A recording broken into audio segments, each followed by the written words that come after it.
Karena ini berpengaruh secara langsung dengan kesehatan agamanya, dengan kesehatan batinnya. Orang yang haus pujian, bahkan ibadahnya dijadikan sarana untuk meneguk daripada pujian demi pujian. Yang harusnya ibadah itu lillah wa fillah akan berubah arahnya, akan berubah motivasinya, akan berubah baifnya. Ah, ini bahaya. Maka harus melakonin sifat khumul. Gak pengen dikenal orang.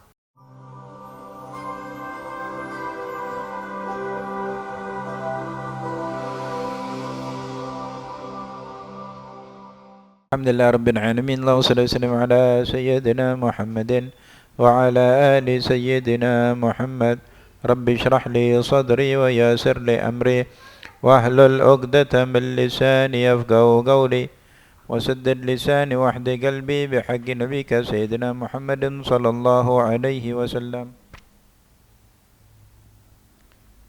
سبحانك لا علم لنا إلا ما علمتنا إنك أنت العليم الحكيم أما بعد. Balik kita lanjutkan kajian dalam kitab Idahu Asrari Ulumil Muqarrabin yang dikarang oleh Al-Habib Muhammad bin Syekh Al-Idrus.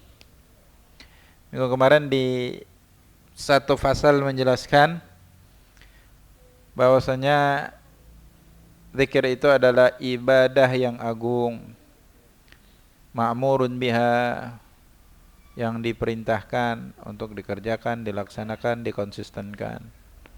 Dan ini adalah syiarnya orang-orang saleh. Jadi orang soleh itu nggak terlepas ya dari zikir. Wa umdatul mutasallikin, dan para muridin, orang-orang ahli suluk, menjadi sandaran mereka zikir ini. Akan tetapi zikir memiliki adab dan syarat-syarat. Di antara adabnya kemarin yang dijelaskan, hendaknya seseorang yang berzikir itu dalam keadaan tenang, sakinah, al-waqar wa sakinah, tenang, halat dzikir, ketika berzikir. Tenang itu pikiran dan badannya ya. Badannya tidak banyak aktivitas artinya ya, tidak dalam keadaan beraktivitas. Kemudian juga secara menyeluruh, zikir itu kapanpun, dimanapun, dalam keadaan apapun. Dalam Quran, fadhkurullaha qiyamau wa qu'udau wa ala junubikum. Ingatlah kalian kepada Allah, berzikirlah kalian kepada Allah dalam keadaan berdiri, duduk, begitu juga ketika berbaring. Apapun keadaannya, kapanpun, dimanapun. Dan dijelaskan oleh ulama, zikir ini adalah ibadah yang paling ringan dan tidak membutuhkan syarat apapun untuk sahnya. Cuman untuk kualitasnya ini yang dibahas di sini. Untuk kesahannya, perempuan dalam keadaan haid dan nifas, laki-laki dalam keadaan junub, itu tetap sah zikirnya, tetap memperoleh ibadah. Cuman dari segi kualitas ya pastinya berbeda. Ini satu-satunya ibadah yang tidak membutuhkan syarat apapun.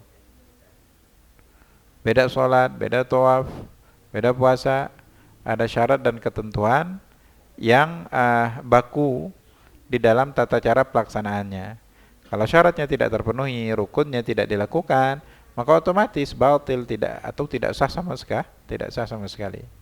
Cuman untuk kualitasnya harus ada adab dan syarat yang perlu diperhatikan. Di antara syaratnya, tadi di antara adabnya itu, zikirnya dalam keadaan tenang, tentram. Ini yang mendongkrak kualitasnya ya, semakin besar. Karena untuk syaratnya nanti bergantung kepada ini juga. Jadi memang hati lagi nggak banyak pikiran, lagi nggak banyak beban pikiran. Kemudian eh tidak banyak gerakan juga dari anggota badannya, tenang. Dan syaratnya hudurul qalbi wa muwatatatul qalbu al-lisan. Hatinya hadir dan terkoneksinya antara hati dan lisan. Kayak sebagian ada yang mengatakan ada zikir qalbiyah, zikir yang di dalam hati. Ada zikir yang diucapkan dengan lisan. Cuman banyak ulama menilai zikir yang di dalam hadis itu, dalam Quran, Quran juga diminta untuk diucapkan, untuk keluar suaranya. Kalau tidak keluar, tidak memunculkan suara, tidak beroleh pahala yang dijanjikan. Sebagian begitu. Bagian mengatakan enggak, zikrul qalbiyah juga tetap mendapatkan pahala. Taib. Ini dari segi zikirnya. Cuman yang dimaksud ini koneksinya ntar bakal bakal dijelaskan. Kemarin udah jelasin juga ya. Wasirru dzikr hadhil hala allati adhkurha lak. Rahasia zikir di dalam keadaan seperti ini yang aku sebutkan kepada kau katanya. Wa huwa anal insan kullama talaffadz bi kalimat min adzikir, yaitu seseorang setiap kali dia itu melafazkan kalimat zikir, lafaz zikirnya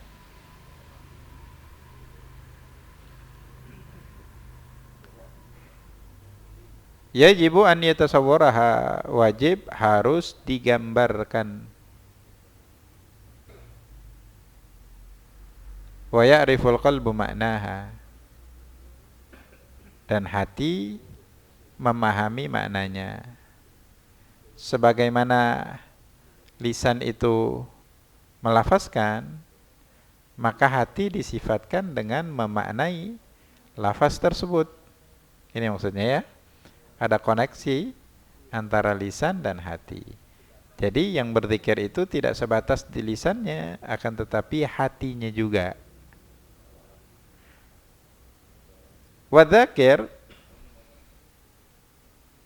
dan orang yang berzikir sebaiknya mereka memperhatikan 3 hal. Yang pertama, husnul lafzi, keindahan lafaznya, wa nutqu bihi bithabatin, dan mengucapkannya bithabat, dengan keteguhan, wa tu'da, dengan tidak terburu-buru, wa'tibar, dan dengan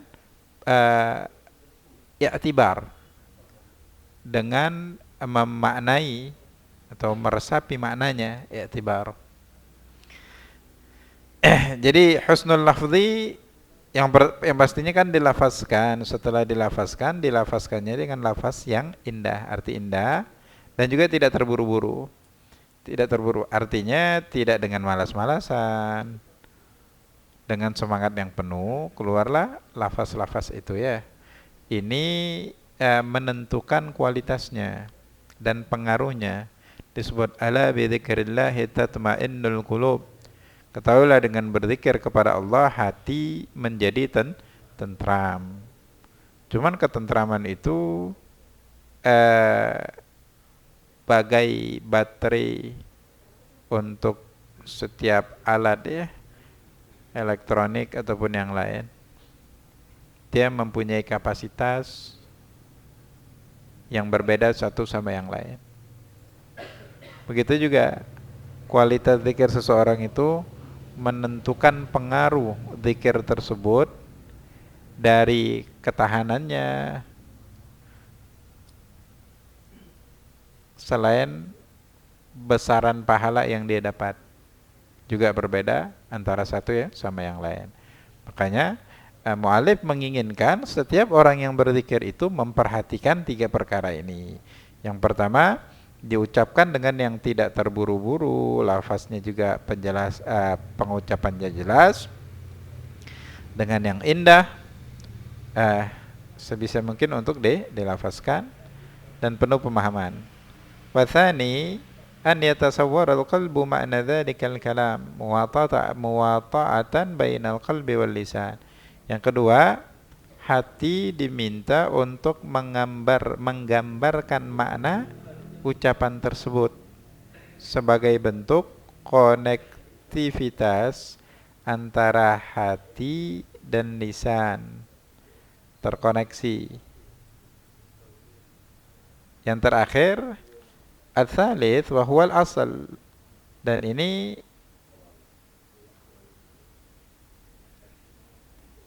asalnya, ini penentuannya, yaitu takunu kulliyatu nazaril abdi halata dzikri ilal madhkur jallat azamatu. Keseluruhan pandangan seorang hamba ketika berzikir adalah kepada al-madhkur, zat yang dia sebut, zat yang dia ingat di dalam zikirnya, jallat azamatu, yang sangat tinggi keagungannya. Wala takunu kulliyatu hammihi maksuratan ala dzikri faqat. Jadi jangan sampai keseluruhan perhatiannya itu terbatas kepada lafaz zikirnya aja. Fayaghful anil madhkur, dan dia pun lupa daripada al-madhkur, itu zat yang dia ingat, yang disebutkan. Jadi ini ya. Dan itulah tadi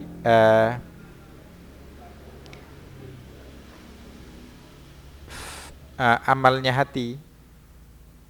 Hati memaknai makna lafaz zikir. Di sisi lain, memang tujuan zikir itu bukan mengamati lafaznya, akan tetapi mengingat zat yang kita berzikir untuknya. Nah, dalam hal itu tadabburnya orang bisa berbeda-beda ya, tergantung kapasitas keilmuan masing-masing. Fayaghfal anil madhkur, jangan sampai lalai daripada al-madhkur, zat yang diingat itu yang disebut. Misalu dzalika, contohnya untuk hal tersebut, seorang hamba, annal hamba idza qala subhanallah, apabila ketika dia mengucapkan subhanallah, fayan bagi an yatalaffaz bi hadhil kalimatil aziza bithabatin wa yaqinin min ghairi ajlah. Hendaknya dia melafazkan kalimat yang agung ini dengan tabah, dengan yakin, tanpa terburu-buru. Wa an yash'ural qalbu bima'naha, kemudian dia merasakan, menghadirkan maknanya. Wa huwa tanzihu lillahi ta'ala, maknanya dalam lafaz subhanallah itu mensucikan Allah dari apa? Dari segala sifat yang tidak pantas, yang mustahil, yang berada di dalam zatnya Allah. Nah ini kan dibutuhkan pemahaman tentang zatnya, tentang sifatnya Allah yang berada di dalam zatnya Allah tadi. Wa yaqin min ghairi ajlah. Taib. Thumma liyakun jullu nadharihi muta'alliqan bimadhkur subhanahu wa ta'ala akthar min ta'alluqihi bidzikir. Kemudian kebanyakan arah pandangannya itu kepada al-madhkur. Itu dia, Allah Subhanahu wa taala lebih banyak daripada kaitannya dengan lafaz zikirnya. Fa'ala ahwal dzikir an tastaghriq adz-dzakir haibatul madhkur ta'ala. Paling tingginya keadaan orang yang berzikir, an tastaghriq adz-dzakir, seorang yang berzikir itu dia larut di dalam haibah, kewibawaan al-madhkur ta'ala, zat yang diingat. Jadi dia larut di dalam keagungan Allah. Fayaghfal adz-dzakir an wujudi nafsi, sampai-sampai seorang yang berzikir itu, ini titik yang paling tertingginya ya, dia lupa atas keberadaan dirinya. Ini kan yang di dalam istilah Sadatuna Sufiyah disebut al-fana. Al-fana. Memang tasawuf itu tujuannya begitu. Menganggap dirinya itu nggak ada. Jadi setiap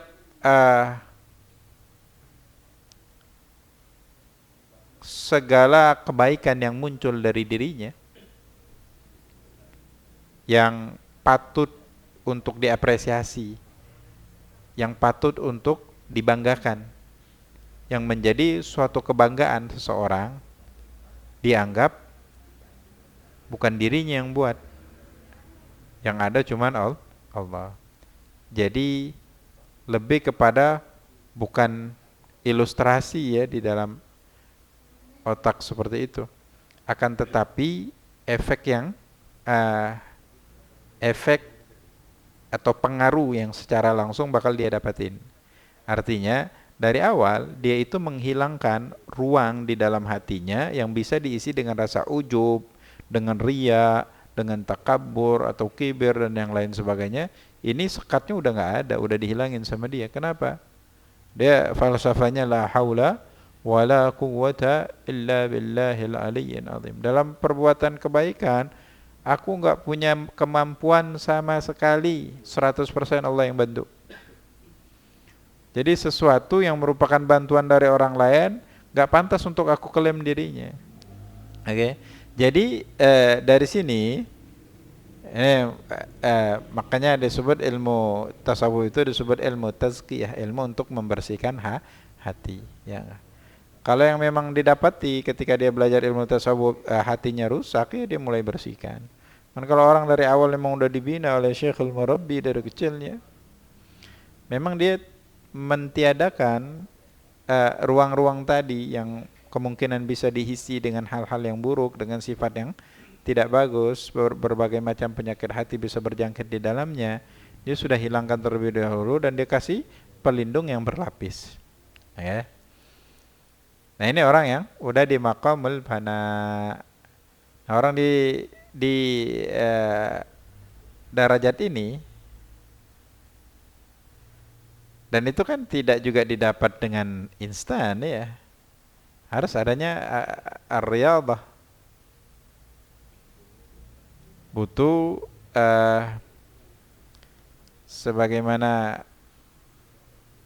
jasad badan itu butuh olahraga, hati juga butuh diolah hatinya dengan berbagai macam mujahadat di dalam ilmu tasawuf. Cuman puncaknya itu, puncak tujuannya hal itu ya. Baik. Nah di dalam berzikir pun diminta seperti itu. Jadi dia tidak menghadirkan lafaz. Yang parahnya lagi orang zikir, lafaznya nggak hadir, maknanya nggak hadir. Kadang lafaznya pun nggak disebutkan. Nah ini udah kacau. Udah kemana dia? Cuman orang yang berada di dalam suatu majelis kebaikan, cuman hatinya tidak berada di situ, pikirannya tidak berada di situ.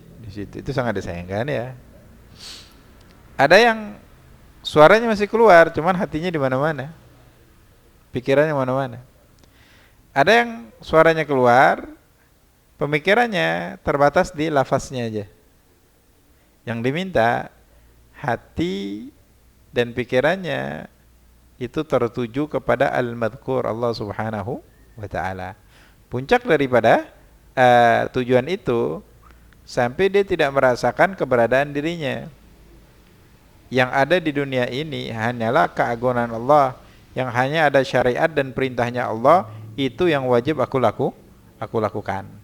Tanpa harus meminta, mencari, menginginkan, apalagi menjadikan tujuan validasi dari orang lain. Gak butuh pengakuan. Gitu. Wa yasiru qalbuhu muta'alliqan bil madhkur ta'ala. Nah orang yang kalau sudah memiliki karakter ini, enaknya hidup di dunia itu, dia berbuat baik, cuman gak dianggap, gak masalah, gak sakit hati. Karena memang tujuannya bukan minta validasi dari orang lain, akan tetapi minta keridhaan Allah Subhanahu wa taala.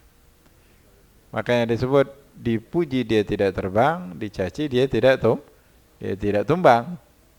Karena dia yang dianggap di dunia ini hanya ada Allah. Ucapan adalah ucapan Allah, perintah adalah perintah Allah, larangan adalah larangan Allah. Ucapan orang lain lewat aja. Kalau hanya untuk menyerang pribadinya, biasa aja, nggak dimasukkan ke dalam hati. Ini karakter yang melekat di dalam diri seseorang. Jadi bukan sifat sesaat, bukan citra yang dicitrakan dibutuhkan di waktu-waktu tertentu. Ketika tidak dibutuhkan, sifat aslinya akan muncul. Ini orang-orang yang kayak gini capek dengan sifat pembawaan pribadinya. Ini yang dimaksudnya. Wa yusiru qalbuhum muta'alliqan bil madhkur ta'ala jumlatan fala yaltafitu ila syai'in siwa. Maka dia tidak akan berpaling kepada sesuatu pun selain Allah. Hadza huwa sirrul dzikr. Ini adalah rahasia zikir. Fafhamhu, maka pahamlah, wa amal bihi, amalkanlah, tusib bi'aunillahi ta'ala, engkau akan mendapatkan kebenaran dari pertolongan Allah Ta'ala, wa masyiati, dan juga keinginan Allah. Fasulun, sekarang fasal baru lagi. I'lam, ketahuilah, annal abdah, sesungguhnya seorang hamba, idza qarabat haluhu tamam, kalau keadaannya itu sudah mendekati kesempurnaan di dalam ibadahnya ya, mala ilal khumul, maka dia lebih condong, lebih cenderung, lebih tertarik kepada khumul. Khumul ini menutup diri atau tidak menonjolkan dirinya. Kebalikannya adalah syuhra, orang yang ingin dikenal, ingin terkenal, ingin viral, ingin FYP. Cuma dengan maksud yang negatif ya. Ada orang-orang yang memang harus dia itu dikenal, cuman bukan tujuan ingin dikenal, enggak. Harus dikenal sosoknya. Karena satu contoh ya, seorang yang memiliki keilmuan, kapasitas keilmuan agama yang mumpuni, yang tidak hanya di fardul ain, dia sudah di fardul kifayah, dia pahami ya. Ini di setiap masa fatul adwa, kata ulama, keberadaannya itu seseorang yang memiliki kapasitas kemampuan setingkat mufti, itu keberadaannya harus ada. Dan ada itu juga tidak boleh menyendiri, karena dia dibutuhkan fatwanya, keilmuannya, nasihatnya, arahannya, dan yang lain sebagainya. Nah ini dia dikenal, cuman bukan untuk. Akan tetapi sikap yang ditunjukkan dengan sifat yang ada di dalam diri itu tidak selalu sama ya. Sikap yang dimunculkan bisa aja memang cerminan dari batin, al-zahir inwanul batin katanya. Cuman tidak bisa dikategorikan secara menyeluruh. Ya.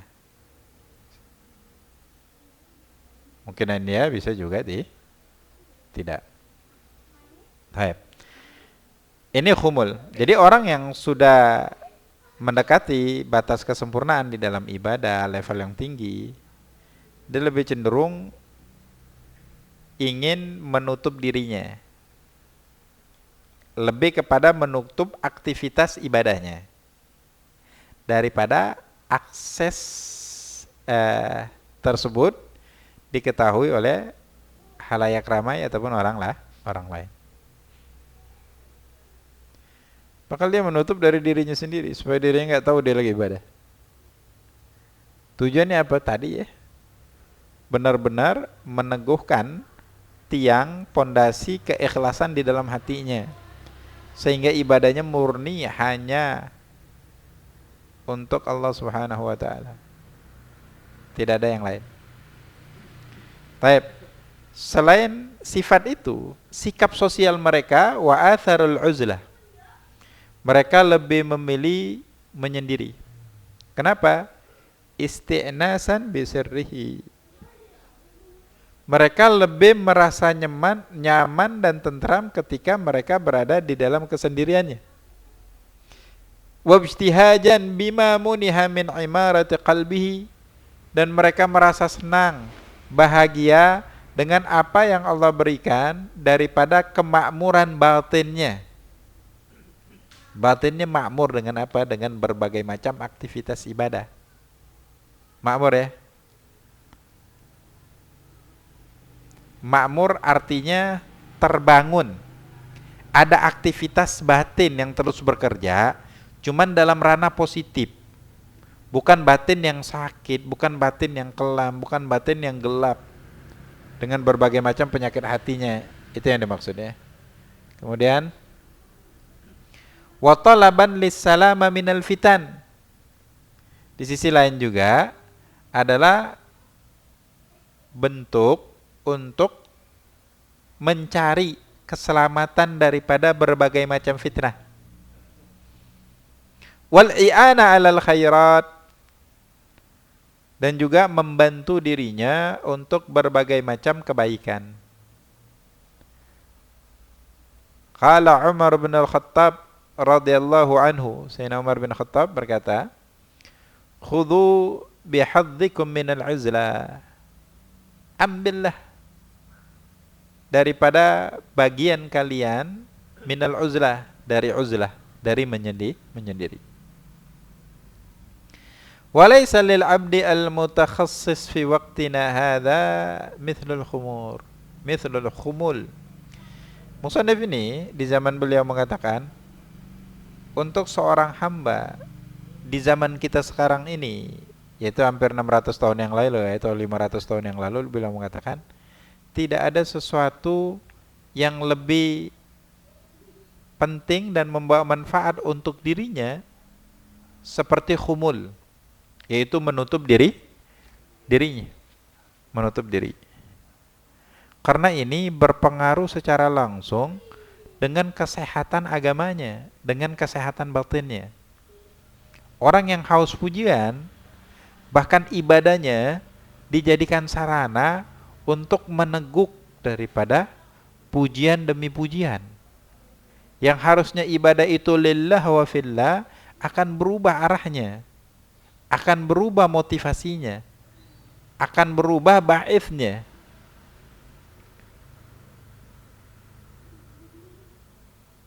Ini bahaya. Maka harus melakonin sifat khumul. Gak pengen dikenal orang. Fa innahu waqtun sa'bun. Karena sesungguhnya itu adalah waktu yang sulit. Waktu di zaman ini katanya. Qad fasadat fihil mawaddat. Rasa kasih sayang itu udah rusak. Gak ada lagi rasa untuk saling mengasihi satu sama lain. Udah banyak yang rusak. Wa qallat fihil khairat. Kebaikan pun sudah semakin langka. Fahasbul insan al-yaum. Maka untuk seorang manusia saat ini, setiap manusia cukup untuk dirinya al-uzlah. Yang pertama adalah menyendiri uzlah. Wal khumul, menutup diri. Supaya apa? Liyaslama lahu dinuh. Supaya selamat untuk dirinya agamanya. Ya. Wal ya'iffa an qurana'is su. Kemudian juga supaya dia selamat daripada orang-orang, golongan, komunitas, teman-teman yang tidak baik. Fal arif, orang-orang yang arif billah, yang mengenal yang mengenal Allah Subhanahu wa taala, yastatibul khumul. Dia sangat senang ketika dirinya itu tidak ada yang kenal. Ketika datang di suatu perkumpulan, nggak ada yang nyambut dia, nggak ada yang ngajak dia ngobrol, nggak ada yang hormatin dirinya, senang deh, senang, nyaman. Wa yaqtabid bihi aktsar mimma yastatibu ghairuhu syuhra war riyasa 'alan nas. Dan dia kalau iri sama orang, iri karena nggak dikenal. Dan itu lebih dahsyat, lebih banyak perasaan itu dimiliki, perasaan sukanya mereka itu atas humul, sifat untuk tidak dikenal, itu melebihi dengan sukanya seseorang untuk dikenal dan untuk memimpin, untuk menjadi pemimpin di hadapan manusia. Umumnya orang itu pengen dipuji, ingin dikenal. Setiap orang ketemu, dan orang lain kalau jalan sama dia, karena banyak yang negur kayak ini, dia senang kan, karena ngerasa dia pergaulannya luas lah, banyak yang kenal lah, banyak yang menghormatin dirinya. Umumnya hal-hal seperti ini banyak disukain oleh manusia.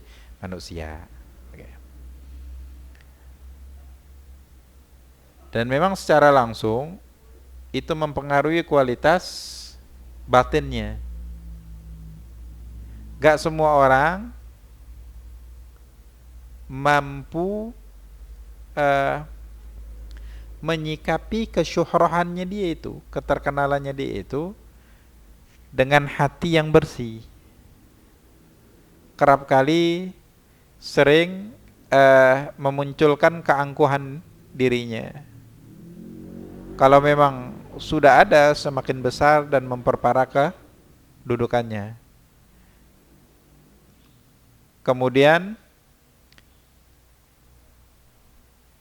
kesombongan, aus pujian, aus validasi, dan akhirnya tujuan perbuatan baik yang dia lakukan tidak lagi karena Allah, akan tetapi hal-hal itu tadi yang mendasari. Dan puncaknya juga, ketika tidak ada pujian lagi, dia nggak mau beramal. Ketika dia nggak dihormatin, dia nggak mau kasih bantuan. Ketika namanya nggak disebut atau nggak dipuji, nggak lagi dia stop pujian bantuannya. Dan berbagai macam alasan dia kemukakan dengan lisannya, orang itu bantuannya tidak efektif lah, inilah dan itulah. Waliyadzubillah. Iblis itu dilaknat oleh Allah. Dasarnya angkuh, jadi dia sombong. Karena ngerasa Adam diciptakan dari tanah dan dia dari api. Dia ngerasa api itu lebih hebat dari. Padahal yang nyuruh itu zat yang menciptakan semuanya. Adam, iblis dan semesta alam. Dan di situ semua malaikat hadir dan sujud tanpa ada protes sedikit pun. Yang dia hidup bersama malaikat ratusan dan ribuan tahun, malaikat lebih dari itu hidupnya dengan ibadah. Di ribuan tahun itu iblis penuh dengan ibadahnya. Cuman angkuh.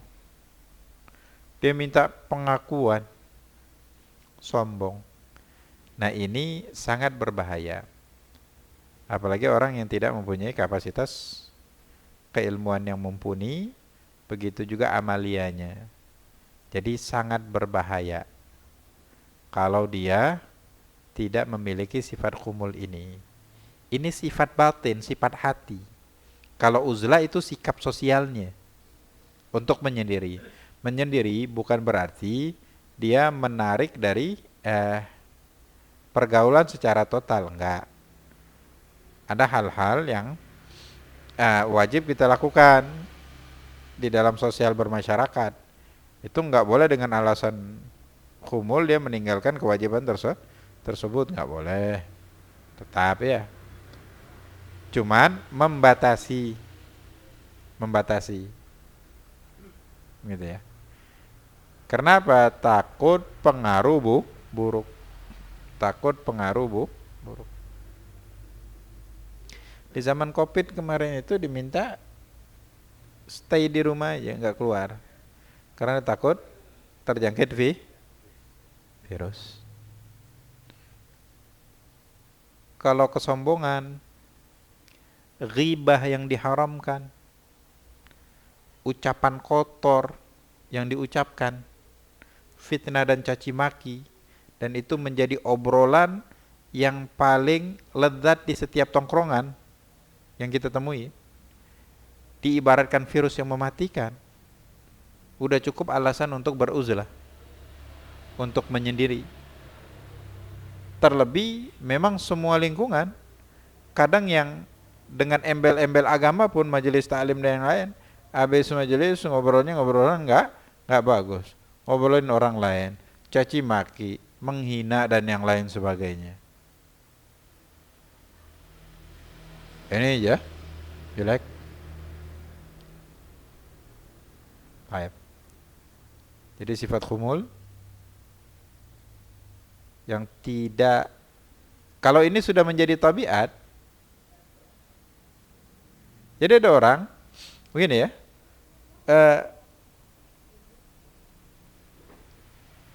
setiap manusia itu ada pandangan yang berbeda. Orang yang kenal kita dari sisi kebaikan, dia memandang kita orang yang baik, memperlakukan kita secara baik. Orang yang nggak kenal kita, ya mereka akan memiliki pandangan yang berbeda tentang kita. Pandangan itu kerap kali menjadi pemicu penentuan sikap mereka kepada orang-orang yang ada di sekitarnya, apalagi yang baru diketahui. Nah, orang-orang yang khumul ini, dia tidak dihargai, dicaci maki, tidak ada goresan yang menggores di hatinya. Ini yang disebut orangnya menjadi tenang, nyaman. Itu juga kan tujuan daripada ilmu tasawuf. Karena kebahagiaan itu mutlak Allah ciptakan kepada siapapun. Tidak Allah batasin kepada satu golongan. Akan tetapi sikap perilaku manusia itu sendiri yang membatasi kebahagiaan kepada dirinya. Segala sesuatu itu ada ketentuan masing-masing. Kalau mau bahagia mutlak, ya harus upayakan cara ini. Ya. Jadi dia tidak pernah minta pengakuan dari orang lain, tidak pengen dihormatin, tidak pengen di apapun, tidak pengen minta pengakuan apapun dari orang lain.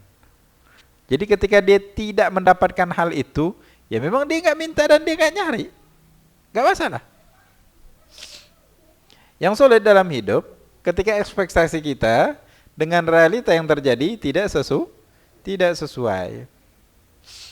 Di dalam berkeluarga suami istri, suami udah mengupayakan segala sesuatu, cuman pengennya dipuji sama bininya, nggak dapat pujian itu, akhirnya sakit hati, atau ngambek kan. Satu sisi bini yang mengatakan, aku juga nggak butuh ini, kenapa kamu marah-marah?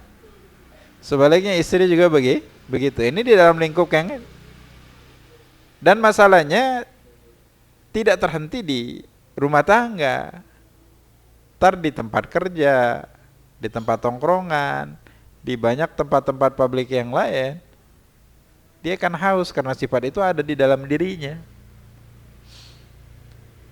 Orang-orang yang pondasi ikhlas di dalam dirinya udah kuat,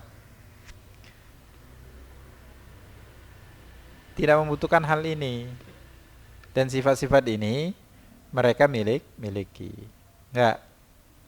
Kalau dia bantu orang lain berterima kasih kepada diri apa enggak, kemudian bersikap biasa aja, atau bahkan menyerang dia, memusuhi dirinya, dia tidak pernah menyangkut, tidak pernah menyinggung permasalahan bantuan yang pernah dia berikan kepada dirinya. Nggak sama sekali. Bahkan yang lebih hebat dari mereka itu, mereka nggak ingat pernah bantu orang lain.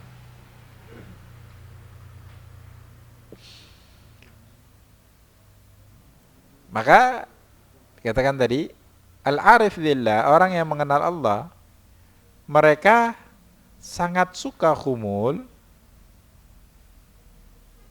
melebihi kesukaan orang lain, kesenangan orang lain atas popularitas, atas validasi, atas pujian. Mereka ketika nggak dipuji lebih senang daripada dipuji. Mereka ketika nggak dikenal, nggak ada yang salamin, nggak ada yang senyumin, nggak ada yang mengucapin salam sama dia, nggak ada yang berperilaku baik kepada dirinya, bersifat biasa aja dan senang-senang aja, tenang hatinya. Berbeda dengan orang yang dia donatur di tempat tersebut, namanya nggak disebut ketika di acara, atau nggak disambut kedatangannya. Padahal ekspektasinya ini bakal ada karpet merah atas penyambutan dirinya, dan semua nama dia akan ditulis seperti nama Nabi Muhammad ditulis di dinding-dinding surga. Ternyata ekspektasinya tidak seperti itu. Ini gambaran gampangnya begitu seperti itu. Nah, tergantung kita bagian dari mana sandiwara itu. Kita aktor yang mana? Kalau kita sekarang masih di aktor yang haus akan pujian, pengakuan dari orang lain, pilihan ya di tangan kita masing-masing. Mau bertahan dengan peran itu atau mau merubah. Karena konsepnya kata Allah nggak akan merubah keadaan suatu kaum sampai mereka sendiri berupaya untuk mengubah dirinya. Wa ma ahsana ma qila fi hadzal ma'nah, begitu indah sesuatu yang diucapkan oleh penyair di dalam makna ini. Ala habbada 'aishal khumuli wa habbada ma qila fi aqnabihi warragadi. Duhai, begitu indah kehidupan orang-orang yang khumul, begitu indah keberadaanku dan tidurku berada di sisinya. Khumul, tidak ingin popularitas, tidak ingin dikenal. Walinun, kemudian kelembutan. Wa taba mathwaya fihima, begitu tentram, begitu tenang, begitu enak. Mathwaya, kehidupanku, tempatku, fihima, di dalam keduanya. Faqad jahilal hussadu tiba mihadi. Orang-orang yang dengki, dia nggak paham begitu indah keadaanku, begitu indah kehidupanku, begitu indahnya pilihan hidupku. Kan orang-orang tuh banyak komentator, yaitu penggibah ini ya, aktor-aktor penggibah. Kalau ngomongin orang tuh bodoh, dia lihat udah lama cuman nggak terkenal, ini baru sebentar udah kenal, udah banyak orang kenal, udah pergi ke sini, udah banyak ini, udah banyak yang dipuji-puji oleh orang, videonya menyebar kemana-mana. Yang ini gimana? Dia dari dulu padahal nggak bisa ini nggak bisa itu, nggak ada yang kenal dia. Begitu aja keadaannya nggak berubah. Ini udah bisa bangun ini, udah bisa beli ini, udah bisa beli ini. Ini katanya. Orang yang dengki ini nggak tahu begitu indahnya kehidupanku. Masalahnya, ini suasana batin yang nggak bisa digambarkan dengan bentuk yang bisa diindra. Oke. Ini perasaan cuman bisa dengan dzauq, dirasakan oleh orang yang punya. Oke. Orang-orang yang terkenal juga dia nggak punya privasi. Di mana tempat, ya sekarang orang minta foto, minta ini, minta itu. Karena dia di dalam keadaan yang mungkin nggak lagi pengen diganggu, ingin menyendiri. Orang-orang terkenal tuh nggak tenang. Bahkan setiap keadaannya sering dijepret, dimaling-maling ya butuh. Kalau artis tuh paparazzi pada nyariin dia untuk dapat. Bahkan dalam keadaan yang harusnya itu ruang privasinya dia diganggu pun. Setiap perilakunya, tindak tanduknya, jadi ucapan, jadi omongan, dan yang lain sebagainya. Serius, nggak aman. Cuman manusia begitulah. Kalau belum dapat, belum merasa, belum senang. Ya, susahnya manusia itu mencari sesuatu yang belum dia dapatin. Setelah dia dapatin, lupa dia syukurin. Jadi manusia itu orang yang seperti ini.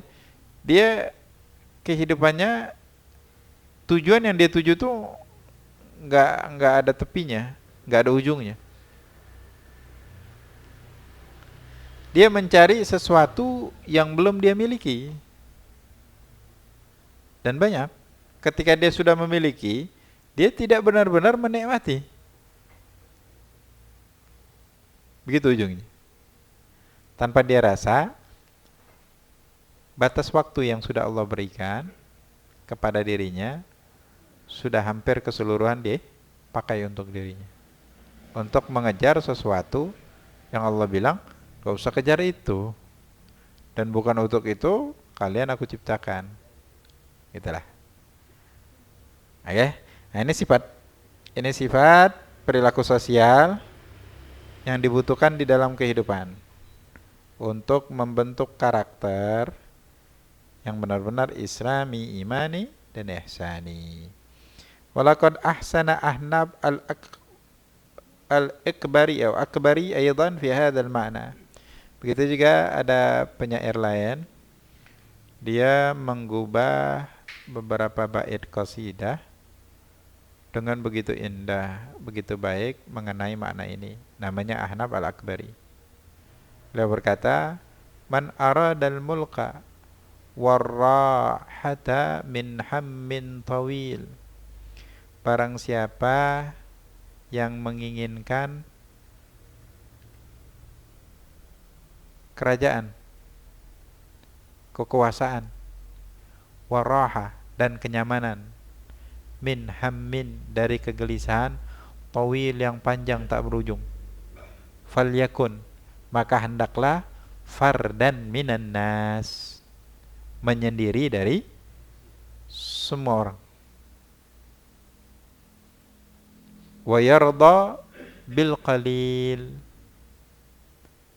dan dia ridha dengan sesuatu yang dikit, wa yara,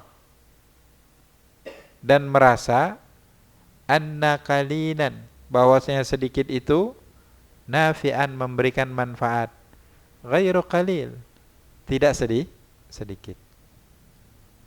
Kadang kan orang, aku butuh banyak ini nih, banyak relasi untuk mengembangkan bisnisku ini, usahaku ini, harus ketemu ini, harus ketemu itu, kita harus berjalin.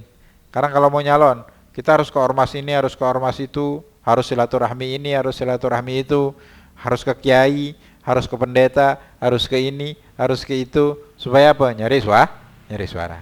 Capek nggak? Capek. Karena tanggapan berbeda, duit juga dapat, dan yang lain sebagainya. Nah ya, oke. Baik. Dan kita membawa harapan untuk itu semua. Kadang-kadang harapan yang dijanjikan oleh pihak yang kita datangin itu melebihi ekspektasi, cuman sekedar harapan, faktanya tidak sesuai. Ini yang menjadi hammin tawil. Jadi kegelisahan yang berkepanjangan. Karena manusia karakternya berbeda.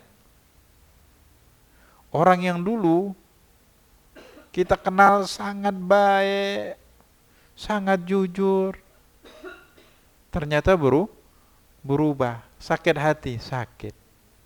Dan ternyata orang yang paling terdekat sama kita sendiri. Begitulah. Orang yang mencari keridhaan manusia, kata ulama, ridhan nas ghayatun la tudrak. Untuk menyenangkan semua manusia itu adalah tujuan yang tidak akan pernah tergapai. Sedangkan ridha Allah la tutrak, ridha keridhaan Allah itu adalah tujuan yang gak boleh ditinggalkan, harus dicari, harus didapati. Maka fadrik ma la tutrak, dapatkan sesuatu yang gak boleh engkau tinggalkan. Fatruk ma la yudrak, sesuatu yang engkau tidak bisa mendapatinya, tinggalkan. Yaitu memberi kesenangan, kepuasan kepada semua manusia. Wa yara anna qalilan nafi'an ghaira qalil. Karena cara pandang orang aja. Cara pandang orang yang berbeda. Konsepnya kebutuhan hidup itu enggak banyak. Hakikatnya seperti itu. Cuman perasaan orang berbeda. Kalau cuman gini, aku susah, ntar lagi kalau kena ini, belum kena itu, kalau belum ini, kalau belum itu. Kayak orang udah kaya, aku udah kaya, udah semua ada. Kenapa kerja? Ya kalau ntar ada kayak virus zaman dulu itu, corona, dan semua orang bakal mati, sedangkan aku belum punya pulau pribadi sama anak istriku, sama semua fasilitas yang ada di dalamnya. Aku kan bisa mati. Terlalu banyak kan pikirannya sejauh itu. Ini namanya hammun tawil, terlalu panjang kegelisahannya. Yatrukul qibra li ahlihi wa yarda bil khamil. Dia meninggalkan kesombongan untuk orang-orang yang sombong. Biarin aja lah mereka sombong. Cuman mereka lebih suka dengan khamil, dengan kehumulan. Humul itu kan orang-orang yang nggak dikenal. Seperti apa? Seperti sosoknya yang Nabi sebut adalah Uwais Al-Qarni. Enggak dikenal oleh penduduk langit, cuman sangat dikenal di penduduk bumi, sangat dikenal oleh penduduk langit. Dia dari daerah Al-Qarn. Makanya disebut Qarni di Yaman sana. Orang sana nyangkanya orang gila. Fakta mengatakan Nabi minta Sayyidina Umar sama Imam Ali kalau kalian bertemu minta doa sama dia. Umar bin Al-Khattab orang nomor 2 di umat ini, Imam Ali nomor 4. Minta doa kepada Uwais Al-Qarni. Yang orang nyangkanya orang gila, itu orang sakit, orang stres, stres. Dia nggak sakit, dia nggak stres, dia nggak pusing hidupnya, matinya surga. Ini contohnya. Biarkan kesombongan kepada orang yang sombong, itu yang ngatain dia, yang ngerendahin dia, biarin. Cuman dia nggak dendam, nggak ada rasa sakit, nggak ada goresan pun di dalam hatinya. Setiap ucapan itu diucapkan di depan dirinya, apalagi diomongin cuman sekedar di belakang dirinya. Yang capek ini orang lagi ngumpul, ngobrolin apapun, dia di rumahnya lagi sakit hati, nggak bisa tidur, takut diobrolin sama orang lain. Ini namanya hammin tawil. Itu yang capek, hidup seperti itu. Kenapa? Takut dia difitnah lah, dicaci maki lah sama orang, ntar tidak dihargai, takut orang lain sikapnya berubah kepada diri. Kenapa takut sama manusia gitu ya? Wa yudawi maradal wahda bil sabril jamil. Cuman kan orang yang menyendiri itu kan lama-lama bosen, kadang pengen ini, pengen itu. Cuman ketika dia pengen ngobrol sama orang, dia memang menarik diri dari banyak orang, maka disembuhkanlah dengan kesabaran yang sempurna. Jadi ini bukan berarti nggak bersosialisasi sama sekali ya. Cuman kadang ada satu titik memang nggak bisa bersosialisasi sama sekali. Ya udah, ini wahda yang mutlak tadi, uzlah yang mutlak gitu. Kalau enggak ya sekedarnya aja. Sekedarnya aja. Taib. Interaksi sama orang-orang yang aktivitasnya di dalam kebaikan, ibadah yang lain bagus. Cuman fasal setelah ini ya, di minggu depan dikatakan orang yang pintar itu menilai orang lain dengan kebaikan. Kalau orang bodoh menilai kebaikan dengan orangnya. Nah, di sini akan menjadi sifat kefanatikan. Jadi kalau udah sosoknya ini dia yakinin dia benar, semua ucapannya itu benar kayak dari Nabi. Nggak bisa. Kita punya guru, kita hormati, kita hargai. Cuman kalau dia salah, kita nggak bisa membela kesalahan. Ya. Bahkan di dalam pemaparan, kalau kita di sana di Hadramut, di Ribat, ketika di dalam pelajaran, kalau kita tidak sependapat dengan pendapat guru, ya kita diskusi langsung, kita bantah. Kalau memang itu benar atau salah. Karena tidak mengkultuskan. Semua sama-sama manusia. Walaupun ternyata lebih banyak benar mereka. Cuma proses itu kita jalanin begitu ya. Tidak ada mengkultusan. Sampai fanatik berlebihan begitu ya. Akhirnya menyalahkan semua ucapan, semua pendapat selain pendapat gurunya. Selain ucapan gurunya. Menghormatin guru itu bagus dan sangat dianjurkan. Cuman bukan berarti menyerang kelompok lain, mencaci maki atau tidak menghargai ulama yang lain. Sifat yang jelek juga, yang tidak bagus ya. Baik. Begitu. Jadi bukan berarti setiap yang orang yang berinteraksi dengan majelis taklim semua ucapannya benar, setiap perilakunya benar, enggak juga. Tetap kita mengukurnya dengan ukuran keilmuan sesuai dengan konsep syar'inya. Yang ini dia benar karena memang sesuai agama, yang ini dia menyimpang. Kecuali dia ada alasan untuk itu, begitu kan?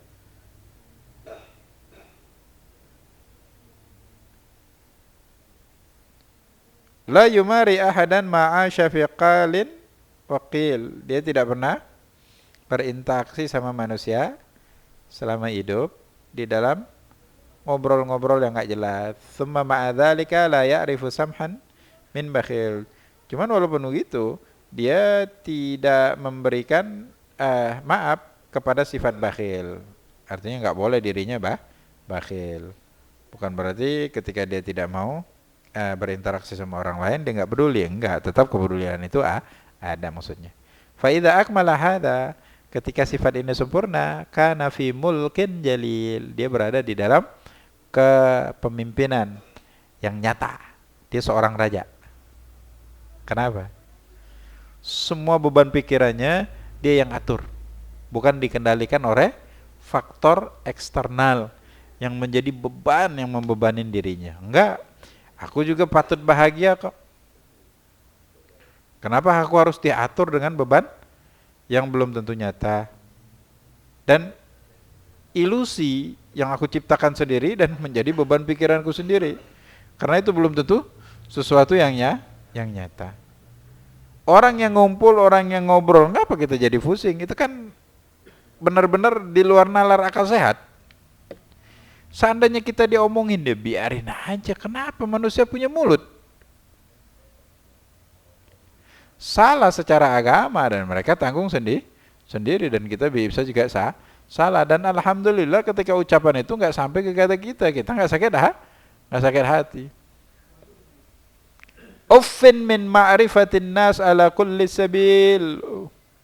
Di ujungnya dia mengatakan, uff, stop daripada mengenal manusia ala kulli sabil, dengan berbagai macam cara.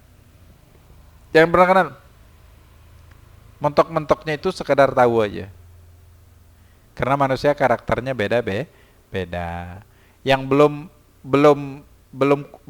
siap untuk sakit hati, belum siap untuk dihina, belum siap untuk dikhianati, belum siap untuk fitnah dan yang lain sebagainya, harusnya memperhatikan dasar-dasar ini. Oke. Baik. Cuman dari ke semua penjelasan ini bukan berarti khumul dan uzlah meninggalkan tanggung jawab. Sebagai seorang suami, sebagai seorang ayah, dia wajib menafkahi anak dan istrinya. Sebagai seorang anak yang orang tuanya masih ada dan berkebutuhan, dia wajib memberikan nafkah kepada orang tuanya. Nafkah itu adalah satu bentuk interaksi juga, oke, sama manusia. Cuman sifat khumul bisa diterapkan walaupun dalam keadaan berinteraksi sama siapapun. Uzlah ini, cuman yang bagus itu pembatasan pergaulan. Jadi kalau orang-orang nggak benar itu sebatas bisnis saja. Gak usah sampai ke ranah pribadi, gak usah privat, gak usah ngobrol terlalu jauh. Apalagi orang yang kita itu belum bisa memfilter ucapan orang lain. Kadang-kadang kebawa, jadi beban pikiran, jadi takut dan yang lain sebagainya. Banyak ucapan-ucapan itu terkadang masuk ke dalam hati dan susah keluar. Baik itu sindiran, bahkan sarkas yang sebenarnya itu bukan sarkas, ucapan biasa. Kita salah tangkap. Begitu juga kadang-kadang cuma di dunia maya. Nah ini nih berlaku di dunia maya dan di dunianya nyata. Jangan posting juga semua ini.